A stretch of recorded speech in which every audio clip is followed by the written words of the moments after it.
Whether you are wanting to become a gamer, already a gamer, or purchase a console for a gamer, a lot of people really do not know which console is best for them. Fortunately enough, I have all four of them, and I thought I would share a little bit of my insight and some knowledge on what I think would be the best choice for you. Hey, my name is Nugget. I go by Nug for short. I'm also a variety streamer over on twitch.tv/YoNugGaming. This here is my YouTube channel where I do all things gaming, including entertainment and some stuff like this, which is informational. Stay tuned. All right, let's start with the elephant in the room. The PlayStation 5. This is probably the most sought after console out of all of them on the list I'm going to talk about here today. I feel like everybody wanted a PS5 to the point to where it became like a status symbol. They were getting scalped the highest. It was a big mess, and they're finally starting to be back into stores. You're starting to be able to walk in stores and get them, so I'm really excited about that. So I kind of want to tell you like why you should get this console. I'm gonna talk a little bit about each one, but let's start with this one. So this controller is the best controller on the market, and this is the most sought after console on the market.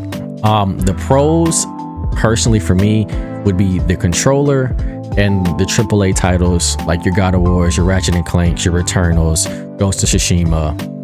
Those games, I feel like if you're into those single player games on the PS5, the Sony exclusives, you should get a PS5. That being said, if you cannot get it for retail, do not buy it. Do not go above and beyond paying $900 to $1,000 for this thing. Just wait. It's a great console, but there's still a lot of games that have PlayStation 4 compatibility. So don't rush out there. Don't break the bank. Don't be that person. As far as the specs, I believe this does like 4K or something like that. I think it's 4K. I don't have a 4K TV, so I'm not sure if it's 100% 4K. I know they were doing some updates. It does do 120 frames per second, which if you are a first-person shooter player, that's a big deal. So that's like the main thing. I feel like the main thing for a basic buyer would be the controller, the AAA titles. Those are the reasons to get the PS5. Up next, we have the Xboxes, plural, because there's two of them, and we'll get into that. So first up, we have the Xbox Series X, which is the close competitor to the PS5. Now, as far as specs, they have the exact same specs, except for the Xbox, without a shadow of a doubt, does 4K gaming. It does 4K gaming, and that is the big draw. As far as which one looks better graphically, and you get into the specs, you can really get into the weeds as far as the specs. But for the average consumer, the PS5 and the Xbox Series X are going to do the exact same things, if we're just being honest. Now, this guy here, this is the Xbox Series S. This is the digital version of the X. What's the difference, you may ask? Not only is it digital, but to me, this is the best deal in gaming. The best deal in gaming, and let me tell you why. This was on sale, and I think it's still on sale for $250, complete with an extra controller. So for $250, you can get into next gen gaming. It is by far the cheapest option. It's half the price of the PS5 and the Xbox Series X, its older brother. And I think that's a great way to get into next gen. A lot of people hate on this console. Personally, I feel like for $250 with an extra controller, you can't beat that with lotion. Now, the drawback from that is while the X has 4K gaming and the PS5 is almost at 4K gaming, this little guy here only does 1440p. For some, that's a turnoff. For me, not so much. I don't care to game in 4K. I'm fine with 1440p. I have the Omen 27i monitor. I'll link it down below. It's a 1440p monitor. This thing looks great. And the other drawback on this is that it's only 512 gigabytes, I think, 500 gigabytes, as opposed to the Xbox Series X, which is a terabyte, and the PS5, which is a terabyte. However, I did get this little memory card looking thing here for about $200, I think, and I put it in the back there. And yeah, now I have 1.5 terabytes of memory, and I'm all good. So I know a lot of people are saying, well, you know, for the price of the Xbox plus the terabyte, then you might as well get the Series X. Yeah, but I mean, everybody can't afford to get a Series X right now. I personally bought this for, I think, what was it, $300, and then I waited a few months, happened to get a Amazon gift card with, I think, over $100 on there, and then I bought that. So you can always break it up. You don't have to get it all at once.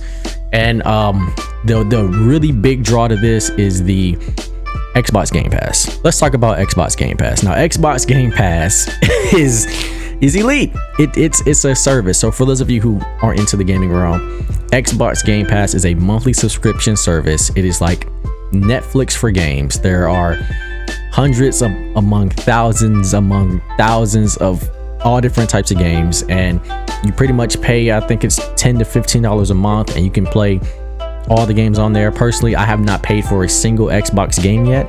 I just play whatever is on Game Pass, which is anything that I would want to play. Another cool thing about Game Pass is sometimes titles come out day one, as in if this game comes out in January, sometimes Xbox will have it in January on release day. So it's a great deal. So you factor in the cost, I think, just for if this is great for someone getting into gaming, kids, someone who isn't super caring about 4K, I think you should go with this. Now, if you care about 4K gaming, you like the Game Pass and everything else you talked about with Xbox, you like the controller, bump up to the Series X. But so far, I think that Xbox has the Game Pass and they have the graphics.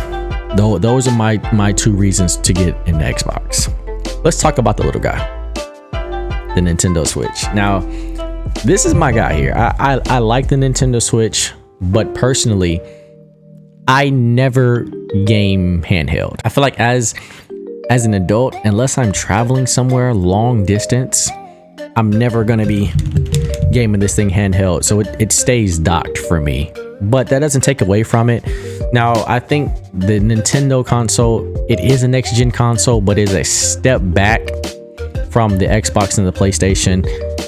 It's the most family friendly. Like if you have a small child, like 5-ish, 5 to 7, and you don't want to get them a big console, then get in a Switch. But a Switch is $300 now, so you can get the Xbox Series S on sale for $250. So I mean,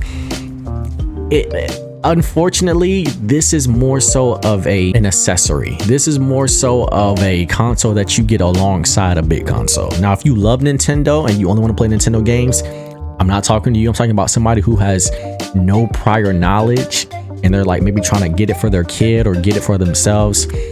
I wouldn't start off with the Nintendo. I would get the Nintendo after. Now let's talk about the pros of Nintendo. The pros are the most kid friendly, the most family friendly. The games like Just Dance, games like Nintendo Switch Sports, Pokemon, things like that. They do that very, very, very well. Very well. That's their niche. The downside is Nintendo games never go on sale. Nintendo Switch games almost never go on sale. Nintendo has a brand, they stick to their brand. You can only play Mario and all their games on Nintendo, so they're going to charge you full price year round. You're not going to get it on sale. So that's a big draw. It's like you get a console that you like, but then every game is $60, rarely going on sale. You know, yeah. Another con is their online service is getting better, but it's not quite where I think it should be. There's not really a voice chat. It's just really behind. Nintendo's really behind on the times. But if you know Nintendo, you like Nintendo, I would still recommend the Switch. I just think that I'm not sure if I would get it as like a main console unless I was a really, really, really big Nintendo fan. Because I play mine, but I'm probably going to pick up my Xbox and my PlayStation easily before I ever pick this up. Last but certainly not least, the PC. I saved the PC for last because it's a tricky thing to get into. I'm still getting into it. I'm new to PC gaming. I'm not an expert on it, but I can say that PC gaming is by far the most expensive of the four. I got a pre-built PC for was it like $1,500 pre-built. And I know there are gonna be people commenting, why'd you get a pre-built, why not build it yourself? Because I don't have time. I don't have time. I don't have time to sit and build a PC and get parts and I'm good on it. You know, I rather just get something already built and out the box play. I got this mainly because for content, I stream, so this helps me stream, you know, in 1080p and have bells and whistles in my stream. And a side effect to that was gaming. So from a gaming standpoint, if you want to start off with PC, I would not blame you. I would just say that it's going to cost you a pretty penny to get a PC. Even if you build it yourself, you're looking at about $1,000 unless you're just really good at finding parts. I mean, there's a lot, but it's definitely without a shadow of a doubt worth the investment. If you can get a PC, get a PC. I mean, I believe that a PC plus a PlayStation are the only things that you really need, because the PC can get Xbox Game Pass and the Steam library. So you can get a PC, download the Xbox Game Pass, and not even need an Xbox, point blank period. The only reason I didn't do it that way is because I couldn't afford a PC at first. I really didn't think I was going to need it. So I just went with the Xbox and the PlayStation. And then I got this and said, oh crap, you know, I can do PC Xbox gaming on here. So I think that's a plus. And then you can download the Steam library, which has a bunch of games on there, and Steam games go on sale like year round. I mean, every time I'm on Steam, there's a sale, so you can get a lot of good games off of there. Would I recommend PC gaming to you if you're just starting out? Maybe. You have to know what you're doing, just because for me, getting home, plugging up a control, turning this on, and playing my game that way is easier. Everybody doesn't want to fiddle with the PC, turn on a computer, play mouse and keyboard, or plug. Everyone doesn't want to do that. So if that's what you want to do, then probably you don't need to be watching this video anyway, because you know about all these consoles. Typically people who play games on PC are very techy. I wouldn't recommend this like the beginning gamer, the kid who just got this on Christmas and knows nothing about tech. I wouldn't recommend it to. I recommend this to someone who already has a console, has dealt with that life, and now you want to make an upgrade. The pros to this are the versatility, higher frame rates, a massive library of Xbox and PlayStation games. I mean, the possibilities are endless. All right, so now that we've gone through all 4 consoles, let's recap each one and talk about which one is for you. So I tried to make this video short, sweet, and to the point. Careful not to confuse anybody with all of the tech talk or go too far into the weeds. However, if you find that you want more information, drop a comment down below and we can make some in-depth videos on each one. PS5 best controller, AAA titles, retails at $500. Number 2, you got the Xbox Series. The X version retails at $500. The S version retails at $250, $300. So I would say the X version, 4K gaming, very fast, Game Pass. The S version, 1440p gaming, still just as fast, Game Pass. So those are those 3. Then the Nintendo Switch, $300 retail. Great family fun games, family friendly games, expensive games, can be played handheld or docked. However, I rarely ever go handheld, but if you're someone who goes handheld, definitely look into that. I just think that the price of the Nintendo Switch games kind of kills that for me, but still a great choice.